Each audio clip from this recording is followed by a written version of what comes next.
और इस वक्त हमारे साथ जुड़ गए हैं उत्तराखंड के मुख्यमंत्री त्रिवेंद्र सिंह रावत। त्रिवेंद्र सिंह रावत जी, बहुत बहुत स्वागत है आपका जी न्यूज में। और ये जो तस्वीरें इस वक्त हम अपने दर्शकों को भी दिखा रहे हैं, आप भी देख रहे होंगे, भारत बंद। अब ये कृषि कानून तो किसानों की बेहतरी के लिए लाए गए थे, उनके हित के लिए लेकर आए गए थे, लेकिन फिर किसानों में इतना गुस्सा क्यों और ये भारत बंद क्यों?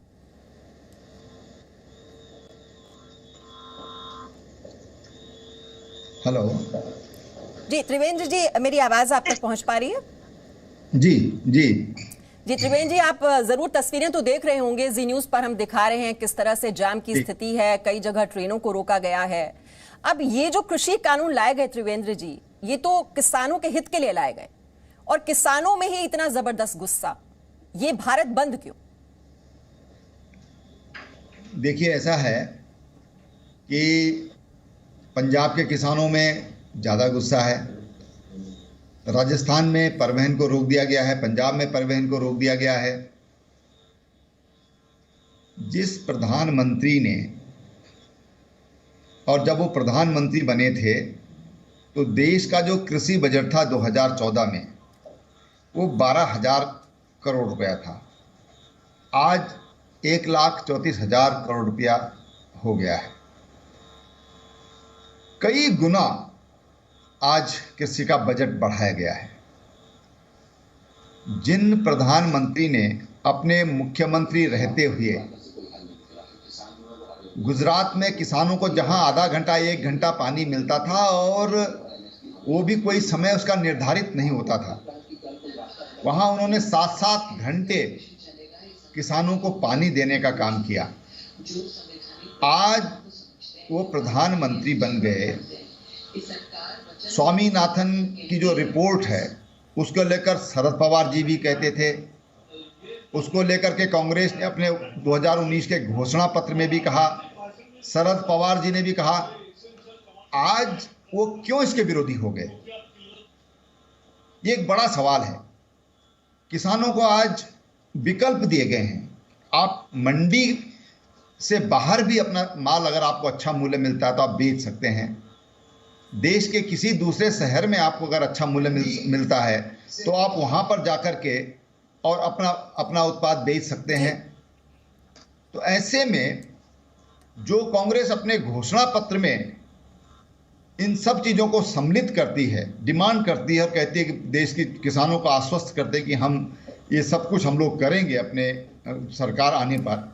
त्रिवेंद्र जी, ये जो विपक्षी दल हैं उनकी मंशा तो सबके सामने नजर आ रही है, ये डबल स्टैंडर्ड्स भी उनके पता चल रहे हैं, लेकिन सरकार की ये जिम्मेदारी है ना कि उनके मन में जो आशंकाएं हैं, डर है, उसको दूर किया जाए। और सरकार इसमें कामयाब क्यों नहीं हो पा रही? देखिए, ये बिल्कुल इसमें राजनीतिक हस्तक्षेप की वजह से डूबती कांग्रेस, डूबते अमरिंदर सिंह, उनके खिलाफ जिस तरह की एंटी इनकम्बेंसी पंजाब में है, उसको डाइवर्ट करने के लिए उन्होंने ये सारा वहाँ पर किसानों को भड़काने का काम किया है। नहीं तो किसान तो पूरे देश में हैं, तो ये उत्तराखंड में क्यों नहीं है? लेकिन त्रिवेंद्र जी, उत्तराखंड से भी किसान आ रहे हैं अपना समर्थन जताने के लिए। हरियाणा के किसान भी सड़कों पर हैं। ये सब ये सिर्फ पंजाब तक सीमित है ऐसा तो नहीं दिखाई दे रहा। हरियाणा में कितने किसान हैं वो भी हमको पता है कि कितने किसान हैं। पॉलिटिकली मोटिवेटेड हो रहा है ये मूवमेंट, ये राजनीति का शिकार हो रहा है। कांग्रेस जो आकंठ जिसको डुबा चुकी है देश की जनता, वो इसमें अपना भविष्य देखने की कोशिश कर रही है और इसका समर्थन कर रही है। और इसलिए ये आंदोलन पूरी तरह मोटिवेटेड है। गैर राजनीतिक लोग कुछ जरूर सामने हैं, लेकिन कांग्रेस, तमाम वामपंथी दल, तमाम गैर भाजपाई दल आज इस आंदोलन को हवा देने का काम कर रहे हैं। जिस देश के प्रधानमंत्री ने 92,000 करोड़ रुपया पीएम किसान के अंतर्गत। मेरा आपसे सीधा सा सवाल है, अगर अब सरकार इसमें संशोधन करने के लिए तैयार दिख रही है, ये नौबत ही क्यों आई? क्या किसान संगठनों को पहले विश्वास में नहीं लिया जाना चाहिए था?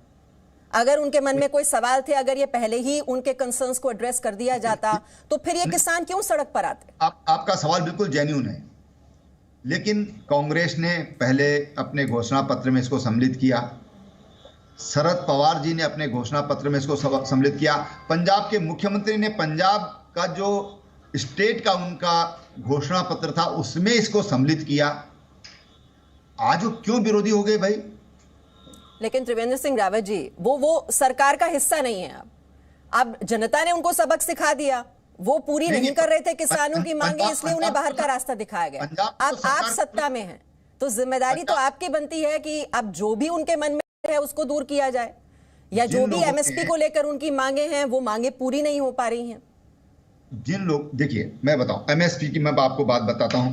2014 में धान का जो एमएसपी थी वो 1410 रुपया क्विंटल थी, आज 1815 हुई है। गेहूं की जो 1525 थी आज वो 1925 हुई है। मूंगफली की जो 4030 रुपया थी आज वो 5090 रुपये हुई है। सोयाबीन जो 2600 रुपये था वो आज 3700 रुपये हुआ है। चना जो 3500 रुपये था वो 4875 रुपया हुआ है। एमएसपी जो स्वामीनाथन कमेटी की जो रिपोर्ट है जी, उसके आधार पर एमएसपी बढ़ाया गया है। किसानों की आय दुगनी कैसे हो सकती है, माननीय प्रधानमंत्री जी ने देश की तमाम सरकारों के सामने उसका टारगेट रखा है, और टारगेट ही नहीं रखा है, उसके अनुरूप बजट भी बढ़ाया है। आप ये देखिए कि एग्रीकल्चर इंफ्रास्ट्रक्चर फंड ये 1 लाख करोड़ रुपया और राज्यों को दिया है कि हम आपको ये पैसा दे रहे हैं, आप इस पैसे का जो अपने राज्य में आप जिस भी तरीके से किसानों की आय दुगनी कर सकते हैं, किसानों को सुविधाएं दे सकते हैं, वो दीजिए। त्रिवेंद्र जी, वो बात आपकी ठीक है, कृषि बजट भी बढ़ा दिया, एमएसपी भी जितनी एनडीए सरकार में बढ़ी वो पहले के मुकाबले कहीं ज्यादा बढ़ी, ये बात भी आपकी ठीक है। लेकिन अब जो किसान बात कह रहे हैं कि एमएसपी को आप कानून का हिस्सा बना दीजिए। अगर कोई एमएसपी, अगर आप इतनी अच्छी एमएसपी किसानों को दे रहे हैं और अगर कम पर कोई देता है तो उसके खिलाफ कानूनी कार्रवाई की जाए, उन्हें जेल में भेज दिया जाए, इसमें दिक्कत क्या है? देखिए, इसमें कोई दिक्कत नहीं है, लेकिन आखिर केंद्र सरकार ने विचार करने को कहा है, किसानों को बुलाया है। वो तो किसान इस तरह से उन सामने ला रहे हैं कि साहब इसको वापस लीजिए आप। भारत सरकार अपना रुख स्पष्ट कर चुकी है कि हम इस कानून को वापस नहीं लेंगे। हाँ, अगर कोई सुधार आपको ऐसा लगता है कि उसमें सुधार की आवश्यकता है, आप कन्विंस करिए। हम किसानों को अगर उसे नुकसान होता है तो हम उसको उसमें अमेंडमेंट करने के लिए तैयार हैं। दूसरी बात, माननीय प्रधानमंत्री जी ने कहा कि हम नए भारत का निर्माण इन पुराने कानूनों से नहीं कर सकते हैं। नए भारत के निर्माण के लिए हमें नए कानूनों की जरूरत है। ये 60 साल पुराने बासी कानूनों को बदलने की जरूरत है, ताजे कानूनों की जरूरत है, जिससे कि हमारे जो किसान हैं वो और तेजी से उनके जो उत्पाद हैं उनका उत्पाद भी बढ़े, उनके उत्पादन का उनको अच्छा मूल्य फिर ये पेच फंसा कहां हुआ है? जब आप भी 2 कदम आगे बढ़ने के लिए तैयार हैं, किसान भी कह रहे हैं कि हाँ ये एमएसपी पर आप लिखित आश्वासन दे दें, तो फिर ये बार बार हम कई दौर की बातचीत क्यों देख रहे हैं कि छठे दौर की बातचीत भी करनी पड़ रही है? अब कल जिस तरह के नारे इस आंदोलन में लगे हैं, राष्ट्र विरोधी नारे लगे हैं, इंदिरा गांधी को मारा है, राजीव गांधी को मारा है, मोदी तुम्हारा नंबर आ रहा है, ये कौन सी बात है भाई? मोदी ने ऐसे कौन से काम कर दिया? और इसलिए इस आंदोलन में अराजक तत्व घुस गए हैं, और जो आंदोलनों में संभावनाएं रहती हैं जी, जब भी कोई ऐसे बड़े मूवमेंट होते हैं उसमें जो अराजक तत्व हैं, जो अस्थिरता पैदा करना चाहते हैं, जो इस देश को कमजोर करना चाहते हैं, वो उसमें घुसपैठ करने की कोशिश करते हैं। और मुझे लगता है कहीं ना कहीं आज इस आंदोलन को भटकाने का प्रयास किया जा रहा है। तो किसान के कंधे पर विपक्ष बंदूक चलाने की कोशिश कर रहा है। निश्चित रूप से मुझे स्पष्ट कहने में, जिस तरह से मैं देख रहा हूं कि जिनके 2-2, 4-4, मैं आज अखबार पढ़ रहा था, जिनके 2-2, 4-4, 10-10, 20-20 लोग भी स्टेट में नहीं है, उन्होंने भी कहा हम समर्थन दे रहे हैं, कोई उनको पूछता नहीं है, उन्होंने भी कहा हम समर्थन दे रहे हैं। तो ये सब सारे जितने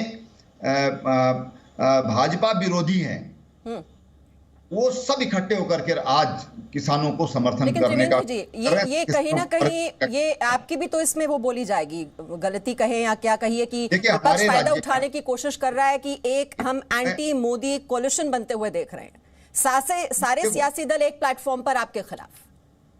देखो, ये तो हम मान के चलते हैं कि जितने भी भारतीय जनता पार्टी की विचारधारा के अगेंस्ट के लोग हैं उन सब ने इकट्ठा होना है।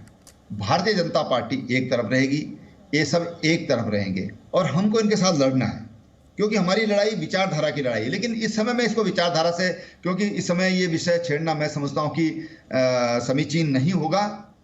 लेकिन आपको मैं बताऊं, मैं उत्तराखंड का मुख्यमंत्री हूं जी।